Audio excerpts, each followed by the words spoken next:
In this video, I'm going to show you how to turn off iPhone keypad clicking sound or the iPhone sound and haptic each time you are typing using your iPhone. So with this, your iPhone will not allow you to type silently in the crowd. So with the keypad sound turned on, your keypad will give a tone whenever you type anything on the keypad.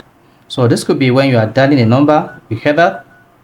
So this is going to come up, and if the haptic is turned on, your iPhone will vibrate each time you dial anything on your iPhone. So if at the end of this video you found this video helpful and educative, please don't forget to like and subscribe. Now the first thing you want to do when you want to turn off iPhone keypad clicking sound or the sound on your iPhone is go to your iPhone settings. Then on the settings page, just scroll down and make sure you click on sounds and haptics. Under sound and haptics, scroll down to the bottom of the page and locate keyboard feedback. So under keyboard feedback, there are two functions available here, the sound and the haptic. With the haptic turned on, your iPhone will likely vibrate each time you type, and the sound turned on, you hear the clicking sound whenever you are typing on your iPhone. Now to disable the iPhone keypad sound or the clicking sound on your iPhone keypad, just turn off sound here.